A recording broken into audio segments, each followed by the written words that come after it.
안녕하세요. 공병원입니다. 오늘은 광고 시점을 결정하는 작업. 이게 광고를 하는 분들한테는 굉장히 피말리는 일인데, 미디어 스케줄링이라고 하는 것입니다. 우리가 광고를 하는 계획, 일정을 짜는 일을 갖고 우리는 미디어 스케줄링 이렇게 얘기를 하고 있고요. 미디어 스케줄링은 이제 그 현장에서 여러분들이 직접 이제 일을 하면서 배울 수밖에 없는 건데, 그래도 이제 그 이와 관련돼서 되게 많은 연구도 있고 현장 분들의 그런 경험담도 있고, 그래서 이제 그런 내용을 중심으로 이걸 한번 살펴보도록 하겠습니다. 구체적인 내용으로서는 미디어 스케줄링이란 무엇인지, 미디어 스케줄링의 경험적 원칙은 어떤 것들이 있는지, 그 다음에 미디어 스케줄링의 중요한 변수들로서는 어떤 것들이 있으며, 미디어 스케줄링에는 어떠한 종류가 있는지. 그래서 예를 들어서 특정 시기에만 판매되는 상품이 있다면 이 상품을 위한 미디어 스케줄링은 어떻게 짜야 되는지, 이러한 내용에 대해서 함께 살펴보는 시간을 가져보도록 하겠습니다.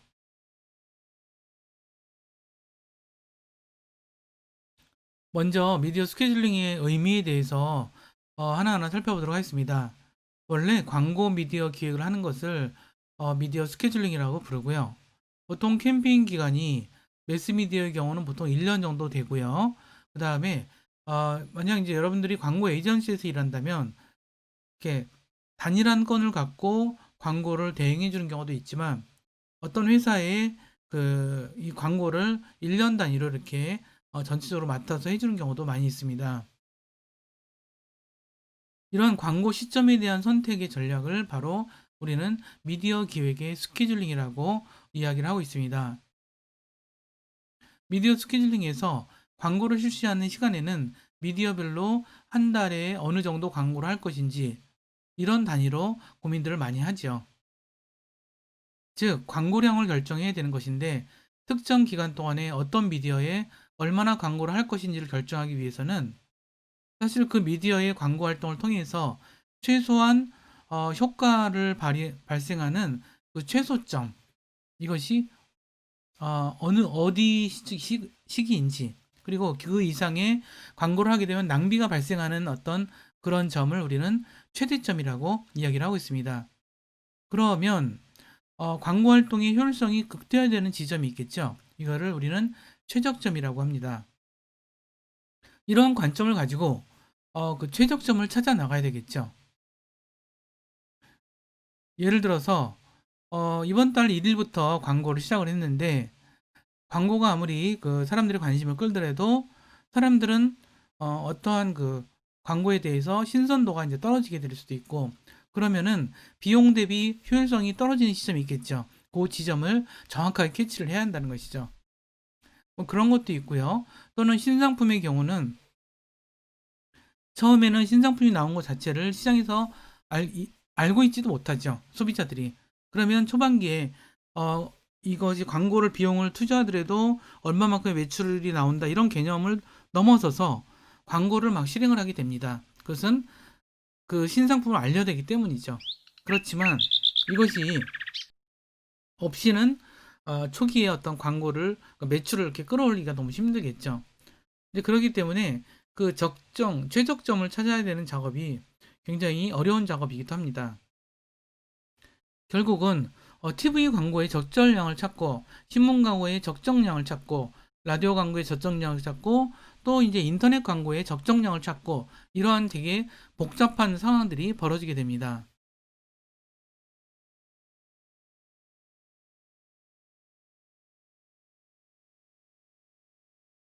미디어 스케줄링에 관해서는 현장에서 미디어 기획을 하시는 분들한테 전해져 내려오는 아주 경험적 원칙들이 있습니다. 이거를 우리가 좀 하나하나 읽으면서 그 개념에 대해서 좀 이렇게 한번 좀 이해를 좀 할 필요가 있을 것 같습니다. 경험적 원칙 1번. 신상품의 경우 일반적으로 처음에 대폭 광고하는 것이 바람직하다. 이거는 이제 광고하는 사람들이 가장 일반적인 얘기를 하는 부분이에요. 신상품은 고객들한테 전혀 인지가 되어 있지 않죠. 그렇죠? 그리고 그 신상품의 장점이 뭐고 어떤 그 차별성이 뭔지 이런 것들에 대해서 알려져 있지 않다는 것이죠. 특히 광고비가 적은 기업들은 광고 효과가 나타나는 역치 수준을 넘길 필요가 있다. 처음에는 광고 효과가 안 나타나다가 어느 순간이 지나야 갑자기 이제 그런 광고 효과가 확 나타나게 되거든요. 그런 것들을 역치라는 말을 사용해서 많이 표현을 하고 있고, 거의 초기에는 많은 비용을 투입할 필요가 있다. 이런 것들이 일반적으로 이제 광고 업계에서 많이 하는 이야기입니다. 또 하나의 어떤 경험적 원칙 두 번째를 살펴보도록 하겠습니다. 성장하고 있는 상표들은 꾸준한 일정 수준의 광고를 계속해주는 것이 유리하다. 당연한 얘기 같기도 하지만 성장이라는 것들도 어느 시점인가 멈추기도 하고 또는 완전히 꼬꾸라지기도 하고 뭐 이런 게 좀 복잡한 일들이 있겠죠. 하지만 광고비가 모자라는 중소광고주는 역치 수준 이하의 광고를 유지하는 것보다는 파동형 광고를 통해서 광고 때 많은 양을 집행하는 것이 바람직하다. 광고비가 모자랄 수 있겠죠. 그러면 그렇다고 해서 무작정 한다기보다는 파동형을 통해서 이렇게 잠깐 끊었다가 하고 끊었다가 하는 이런 방식으로 좀 이게 파동형을 통해서 광고를 집행하는 것이 바람직하다라고 이야기를 하는 거고요. 경험적 원칙 세 번째는 광고량이 매우 많은 인기 상품의 경우는 광고를 당장 줄이더라도 부정적 효과가 나타나지 않는다. 이런 상표는 특히 파동형 광고가 유리하다라고 하는 거죠. 자, 경험적 원칙 네 번째를 살펴보도록 하겠습니다. 광고 목표가 최대한의 소비자에게 노출되는 것이라면 각 시간대에 고루 한두 번씩 광고하는 것이 좋다. 반복 노출이 필요한 경우에는 집중 노출이나 파동형의 노출이 바람직하다. 그 다음에 경험적 원칙 5번 독점적 성숙 상품의 경우에는 일반적으로 연속형 광고가 유리하다. 좀 이렇게 독점화된 어떤 그런 상품을 얘기하는 거겠죠. 그 다음에 경험적 원칙 여섯 번째, 정기적인 파동형 광고가 효과적인 상황이라면 불규칙한 파동형의 광고가 더 유리하다. 오히려 또 이제 계속 경험적으로 이제 현장에서 일어난 일에 기반해 한 얘기죠. 사실 여기서 나오는 경험적 원칙이라는 것이 정답이라고 보기는 참 힘듭니다. 그러니까 현장에서 경험을 통해서 이야기하는 거라서 우리가 왜 이런 얘기를 했을까? 이런 것들을 좀 이해할 필요가 있는 거겠죠. 자, 경험적 원칙 일곱 번째, 광고 중단에 따른 비용이 클 때는 광고를 적게 하는 시점에서 완전히 중단하기보다는 최소한의 광고 수준을 유지가 유리하다. 그 다음에 경험적 원칙 여덟 번째, 경쟁사가 파동형 광고를 하는 경우에는 자사도 파동형 광고를 하는 것이 유리하다. 자, 그러면 좀 더 구체적으로 그러면 미디어 스케줄링에 대한 좀 중요한 그 미디어 스케줄링을 할 때 그러면 어떤 변수들이 작용하는가 이런 것들을 좀 살펴보도록 하겠습니다.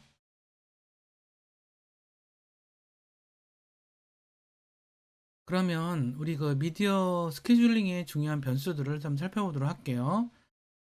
광고 시기 결정에서는 시점과 지속 기간을 고려해야 되겠죠. 언제 광고할지, 그 다음에 언제까지 할지. 하지만 광고 기간의 결정은 예산에 가장 큰 영향을 받게 되겠죠. 연간 광고 기획에서 월별 광고량 결정과 배분이 가장 중요한데 가장 효과적인 형태로 스케줄링하는 것이 그런 방법을 찾아야겠죠. 신제품 출시나 브랜드 교체가 빈번하기 때문에 시장과 소비자의 예측도 불가능하고 광고 스케줄링이 단기적 패턴으로 이동 중에 있다고 생각하시면 될 것 같아요. 요즘에는. 그럼에도 불구하고 중요한 변수들을 보자면 먼저 계절성을 얘기할 수가 있겠어요. 상품 판매가 어느 시기에 가장 크게 발생하는지와 관련된 거라고 보시면 되는데 계절성은 주로 광고 시점과 관련해서 높고 관련성이 높고 예산은 광고 기간과의 연관성을 가집니다. 또한 광고 시기라고 하는 게 중요한 변수겠죠. 소비자의 구매 패턴, 광고 단가, 광고 효과, 크리에이티브의 교체, 경쟁사 광고 활동 등의 영향을 받을 수밖에 없습니다. 그 다음에 예를 들어서 방송 광고라고 한다면 시청률이 되게 중요하겠죠. 광고의 목적은 근데 시청률이 아니라 구매를 유도하는 데 있죠. 따라서 시청률이 높다고 광고량이 느는 것은 바람직하지 않습니다.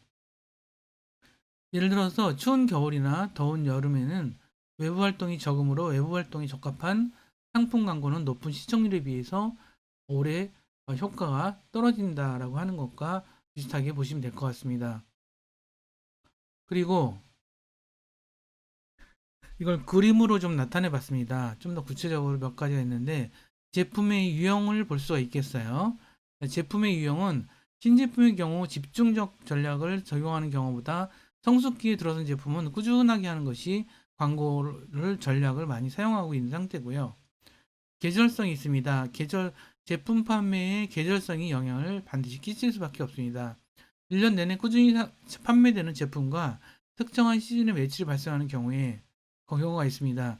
예를 들어서 쌀이라든가 전기밥솥, 공기청정기, 냉장고, 에어컨, 온풍기 이런 것들은 시기를 굉장히 많이 탈 수밖에 없죠. 자, 근데 예산 규모도 있습니다. 광고 예산이 풍부하면 1년 내내 광고를 진행할 수 있지만 예산이 부족한 경우에는 특정 시기에 집중하는 방법을 선택하기도 합니다. 또한 시장의 지위도라는 것도 있을 수가 있겠죠. 브랜드가 시장에서 높은 지위를 차지하고 있다면 연속적 광고를 선택하게 되겠지만 열세인 경우에는 집중형 광고를 선택하는 경우도 되게 많습니다. 경쟁사의 활동도 되게 중요하겠죠. 신규 브랜드가 선도 브랜드와 동시에 광고하는 것은 효과를 낮추기 때문에 비수기에 광고를 하는 경우도 있습니다. 네, 이런 식으로 경쟁사의 활동이라는 것이 되게 중요한 변수로 또 작용할 수 있다라고 말씀드리는 겁니다. 우리가 이 즈음에서 상품의 라이프 사이클이라는 것에 대해서 한번 다시 살펴보도록 하겠습니다.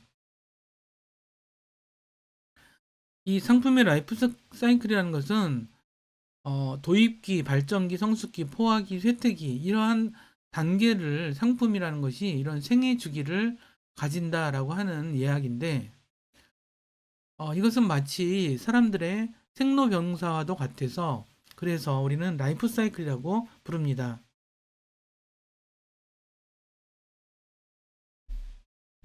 어떤 신제품이 시장에 도입돼서 보급 발전되는 성숙기로 지나간다. 어떤 신제품이 있다면 그 시기가 존재하고 이것이 발전기가 존재한다는 거죠. 도입기와 발전기와 성숙기와 쇠퇴기 뭐 이런 식으로 우리는 생각할 수가 있을 것 같아요. 이런 분석은 제품 계획에 있어서 굉장히 중요한 그러한 요소라고 할 수가 있는데 최근에는 신제품 개발이나 소비자 선호가 끊임없이 변하기 때문에 내구 소비재와 같은 제품의 라이프 사이클까지 단축되는 경향이 있습니다. 또한 제품의 매상이 그 결정을 나타내는 성숙기 이전에는 이익률이 감소하기도 합니다. 그래서 매상이 상승에 따라서 계속해서 경쟁사가 시장에 들어서게 되면서 판매 촉진비 이런 것들이 가격 인상을 불가피하게 만드는 거죠. 기업에서는 그 제품의 동향을 올바로 파악하기 위해서 이러한 쇠퇴기에 이르기까지의 신제품의 추세 전체를 우리가 파악하고 있는 경우입니다. 여기 보시면은 이 그래프가 되게 유명한 그래프인데요. 이거는 새로운 신상품이 이제 이렇게 좀 나와서 확 오르게 되겠죠. 근데 경쟁 상품이 나오게 되면은 어느 시점인가 이 경쟁사의 상품도 일정한 여기 이런 라이프 사이클을 갖죠. 근데 경쟁사가 높아지게 되면 그거에 따라서 이제 그 매출도 이렇게 줄어들게 되고 결국 이렇게 내려가게 되죠. 자, 근데 여기서 한 가지 좀 생각해야 될 것이 있습니다. 어떤 상품은 이게 꼭 이것은 하나의 전형적인 이 라이프 사이클을 말하는 거지 모든 상품이 이렇게 속하지 않죠. 어떤 상품은 초장부터 그냥 없어지는 상품도 있죠. 그리고 어떤 상품은 이렇게 꾸준하게 되는 경우도 있고요. 예를 들어서 우리가 영화를 한번 생각해 보세요. 처음에 영화가 나왔을 때 사람들은 호기심도 있고 여러 가지 이유로 그 영화를 막 보기 시작을 하죠. 그런데 어느 시점이 지나면 그 영화를 돈을 내고 사려는 사람들이 줄어들게 되겠죠. 이제 그러다 보니까 이제 매출이 당연히 떨어지게 되고 그 영화와 경쟁이 될 수 있는 새로운 영화가 등장하면서 더욱더 그 떨어지는 것들이 가속화될 수밖에 없다는 뜻입니다. 이러한 관계인데, 근데 이제 재밌는 건 뭐냐면, 이것뿐 아니라 다른 것들도 있는데, 어떤 제품은 초장에 이렇게 쭉 이제 사그라들어서 없어지지만 어느 제품은 굉장히 오랜 세월 이 라이프 사이클을 유지하고 있는 경우도 있어요. 그래서 이 라이프 사이클의 곡선이라는 것은 일률적이지 않고 되게 다양할 수밖에 없다는 뜻이에요. 이제 그런 사례로서 다음 상품들을 한번 살펴보도록 하겠습니다.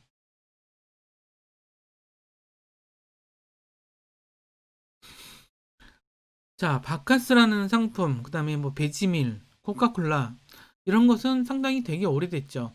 물론 우리나라 자체가 자본주의화 된 것 자체가 사실 그렇게 많이 안 됐잖아요. 한 50년에서 70년 정도가 된 것 같은데 그러한 시기를 통해서 진행이 되긴 했지만 그 기간 동안 내내 이제 많이 팔리는 그러한 히트 상품으로 존재를 하고 있죠. 코카콜라 그런 경우도 그런 경우죠.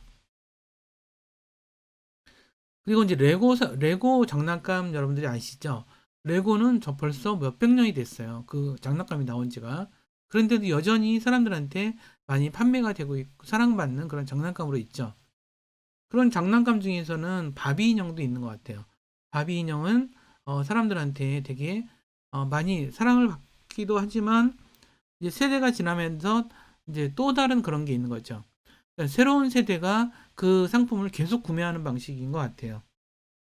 이제 바카스라든가 뭐 코카콜라 이런 것은 그냥 여러 세대가 그냥 계속 그것을 향유하는 어떤 그런 상품이라면 바비 인형이나 이런 레고 같은 경우는 새로운 어떤 그 어린아이 세대들이 계속 좋아하는 그런 상품이라고 볼 수가 있겠죠. 이러한 어떤 그 장수 상품이라고 하는 것들은 굉장한 연구 대상이라고 볼 수 있어요. 왜 그럴 수 있을까라고 하는 것. 근데 그것은 우리가 파악하는 것도 있지만 파악하고 있지 못하는 어떠한 다른 점도 있을 가능성이 있어요. 그러면 구체적으로 이런 시기별로 미디어 스케줄링을 하는 방식에 대한 이제 내용을 들어가도록 하겠습니다. 첫 번째는 연속형 미디어 스케줄링이 있어요. 이거는 다른 계절 상품과 달리 구매 주기는 소비자마다 달라서 원하는 소비자가 매일 발생하는 경우라고 볼 수가 있을 것 같아요. 고장이 나서 못 쓰게 된 후 구매하지 않고 디자인이나 기능 우수성을 구매하는 전자제품의 구매 같은 경우도 있겠죠. 메시지를 계속 노출시켜서 항상 상기하게 할 필요가 있습니다. 빈 공간이 없기 때문에 모든 주기를 커버하는 특징이 있습니다. 어쩌면 기업 PR 광고, 브랜드 광고, 텔레비전 광고 이런 것들이 어떤 전형적이라고 볼 수가 있겠죠. 이런 상품은 굉장히 많죠. 예를 들어서 치약. 치약 같은 경우는 시기를 안 타죠. 그리고 계속 쓰죠. 그런 게 있고요. 주방세제도 마찬가지죠. 주방세제도 뭐 춥거나 덥거나 이런 걸 전혀 타지 않죠. 어느 시기라고 더 쓰지도 않고. 근데 꾸준히 써요. 이런 상품들은 캠페인 기간 동안에 일정 수준의 광고를 계속 유지하는 방식을 많이 취하게 될 수밖에 없습니다. 그래서 소비자의 기억을 일정하게 유지시키는 그런 방식을 취하죠. 그것이 아마 연속형 광고의 장점인 것 같습니다. 하지만 이러한 광고도 과다 노출과 반복 노출에 대한 실증이 나타날 수밖에 없고요. 그리고 비용이 되게 높다라고 하는 단점이 있습니다.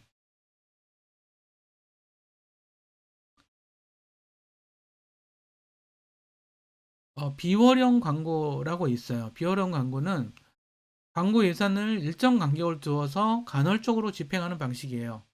광고 예산이 매우 제한적인 경우에 광고를 줄여서 매출이 큰 어려움이 없는 경우에 광고를 줄인다고 해서 막바로 매출이 떨어지지 않는 경우에는 비효율형 광고를 사용하기도 합니다. 이것은 비용 효율성이 좋고 경쟁자의 광고 전략에 유연하게 대응할 수 있는 그런 가능성이 있습니다. 하지만 광고를 하지 않는 동안 표적 시장의 관심과 기억으로부터 멀어질 수밖에 없어요. 이런 상품들이 뭐가 있을까요? 일종의 선풍기 이런 것도 사실 이런 비슷한 거라고 볼 수 있을 것 같아요. 선풍기, 에어컨 이런 것들이 특정한 시점에만 판매가 되기도 하죠. 그러다 보니까 이런 비어령 광고가 적합할 수도 있어요. 선풍기 광고는 여름이 되기 전에 그때 이제 집중적으로 보이게 돼 있죠. 자, 이것도 하나의 비어령 광고다고 생각하시면 되고요. 자, 그 다음에 파동형 광고에 대해서 설명을 좀 드리도록 하겠습니다. 파동형 광고는 연중 내내 꾸준한 판매량을 보이지만 간헐적으로 집중적인 판매가 이루어지는 제품을 들 수가 있겠죠. 지속형과 집중형을 최대한 살려서 두 방법의 단점을 최소화하기 위한 방법으로 사용할 수가 있습니다. 지속적으로 광고가 필요한데 예산이 충분히 않거나 그럴 때는 어, 다른 마케팅 환경을 반영할 필요가 있겠죠. 초콜릿 같은 상품,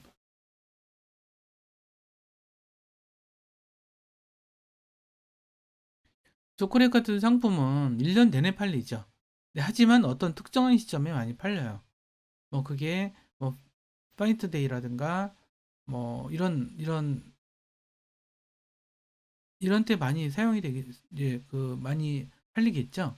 그리고 어떤 특정한 시점, 크리스마스 때나 이런 때들 뭐 그런 시점들이 있어서 이런 것들은 아까 이제 그 이렇게 파동형이라고 할 수가 있어요. 그러니까 어느 정도 하다가 어느 시점에 심하게 하고 어느 정도 하다가 심하게 하고 이런 것들을 파동형이라고 볼 수 있어요. 근데 이제 이러한 초콜릿이라든가 많은 상품들이 이 파동형을 많이 선택을 하고 있어요.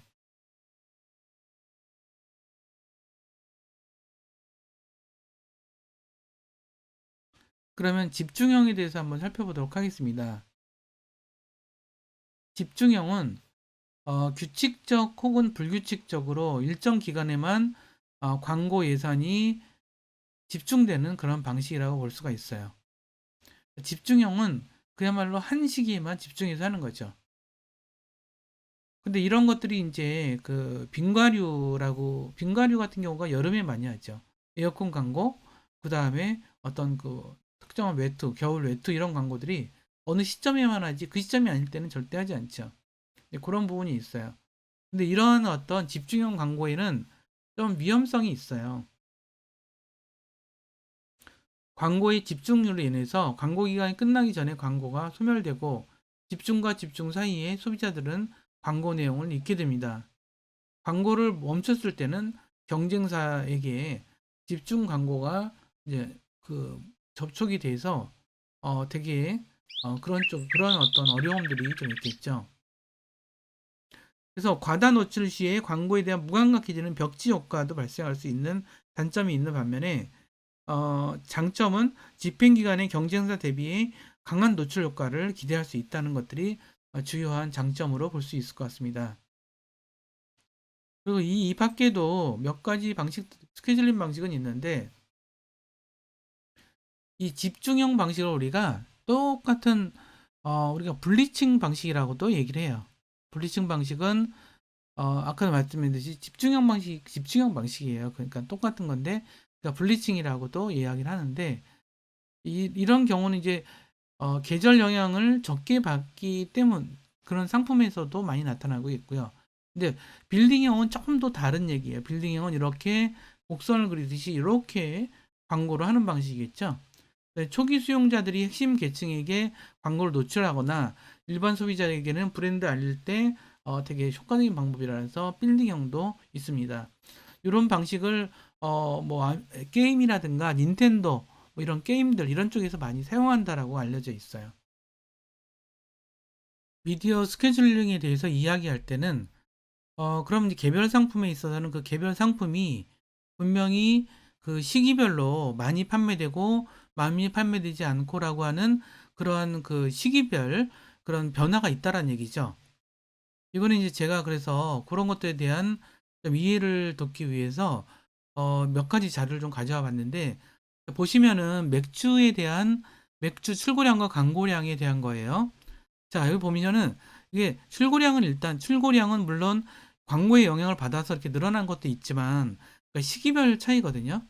그래서 그 상식적으로 생각하듯이 맥주는 더울 때 많이 찾는 편인 것 같아요, 소비자가. 그리고 추울 때 덜 마시고. 그러면 이 광고라고 하는 것은 어떤가요? 이거는 광고라는 건데, 그대로 가지는 않아요. 자, 여기 보시면은 맥주의 광고비가 4월에 굉장히 높아진 걸 알 수가 있어요. 그건 뭐냐면, 요 여름의 시장을 겨냥하기 위해서 4월부터 이미 시작을 하는 거거든요. 자, 그리고 여기 보시면은 이게 이제 그 출고량이 줄어든 것보다 훨씬 빠르게 광고량도 줄어들죠. 그렇죠? 그래서 이 광고라고 하는 것은 이 시기를 미리 갈 수밖에 없는 거다 생각하시면 될 것 같아요. 물론 여기서도 여기 보시면 이제 겨울이 있다가 여기서 이제 봄이 되면서 확 느리죠. 이게 드라이브를 거는 것 같아요. 이런 부분들을 좀 생각할 필요가 있는 것 같고요.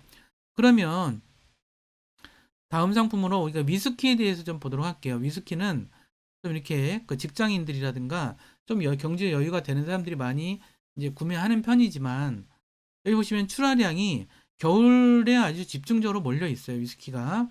그런데 여름에 많이 떨어져 있죠. 2월에는 정말 많이 안 마시네요. 이게 근데 그러면 2월에 소비자들은 왜 안 마실까? 이걸 좀 연구해 볼 필요가 있긴 하겠죠. 자, 그리고 7월에는 정말 안 마시죠. 위스키를. 자, 이것이 만약 내가 위스키 회사에 다녀서 그 위스키 회사의 어떤 홍보 파트에서 일하면서 한다면 또는 내가 광고 에이전시인데 위스키를 이제 그 판매하는 회사가 광고주라면 이런 것을 모르면 할 수가 없어요. 이걸 어떻게 파설해도 요 시기에 가장 왜 이걸 안 먹는지 뭐 이런 것들을 볼 수밖에 없겠죠. 자, 그러면은 여기 보시면은 다음번에 보시면은 소주를 보도록 할게요. 자, 소주는 제가 보기에는 출고량은 큰 차이는 없는 것 같아요. 그쵸? 큰 차이가 없지만 약간 있긴 있어요. 약간 있긴 있는데, 이거는 이제 우리가 그 소주를 좋아하는, 대부분 우리나라 국민들이 소주를 참 좋아하는 편이죠. 소주를 좋아하는데, 소주를 1년 내내 마시는 거예요, 그냥. 근데, 보시면은 3월에 많이 마시죠. 그 다음에 11월, 12월에 많이 마셔요. 생각보다 이때 그러니까는 12월에 그렇게 많이 마시진 않네요. 막년회고 그래서 많이 마실 것 같은데 좀 그러네요.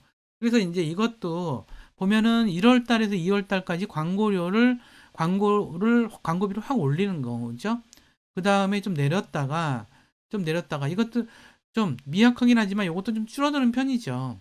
그러다 다시 오르고 연말이 되면 다시 오르고 그거에 맞춰서 이렇게 광고비를 올리는 그런 특성이 나타나고 있습니다. 재미있는 사실이죠.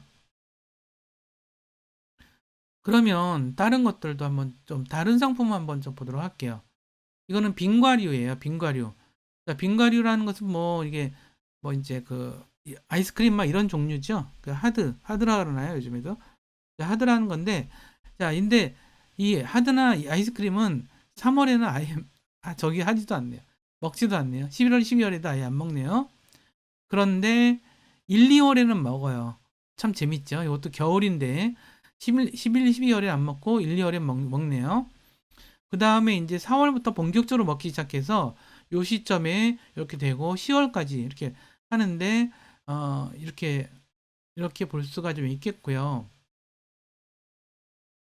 이거는 이제 광고비만 나타냈어요. 광고비만 나타낸 건데 여기서 이제 에어컨 판매도 좀 보도록 할게요. 에어컨 판매는 9월부터는 아예 그냥 바닥이죠. 그 계정 시업 상태이지만 이게 1월부터 이렇게 좀 높아져요. 1월부터 하는 거는 이미 광고비에서는 이제 여름에 그 시장을 대비한 거이기도 하죠. 그래서 이때부터 시작해서 이때 왕창 팔고 끝내는 이런 식으로 시기별 어떤 그런 광고라고 하는 것이 되게 중요한 그 변수라고 볼 수 있는 것 같고요.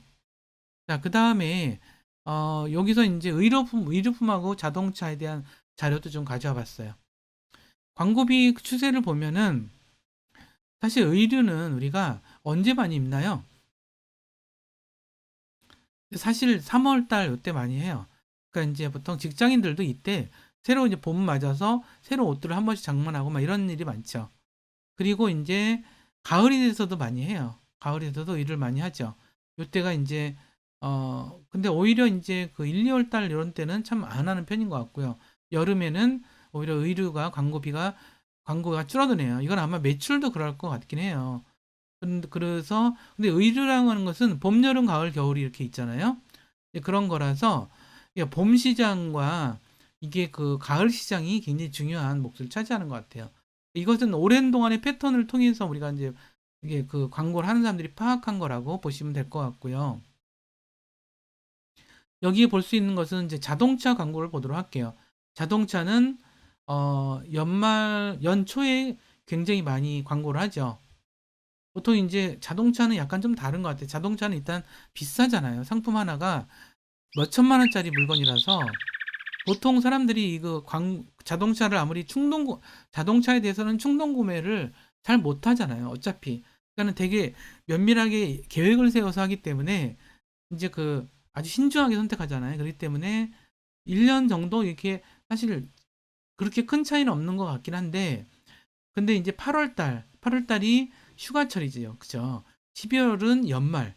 요 시기에는 아마 이게 그 판매도 많이 되지는 않는 것 같아요. 근데 연초에 많이 되나 봐요. 이 봄에. 근데 여기서 좀 중요할 건 뭐냐면 이 보통 이제 그 자동차는 연식이라 그러거든요. 그래서 할인을 엄청나게 해요. 11월, 12월에 할인을 되게 많이 하거든요.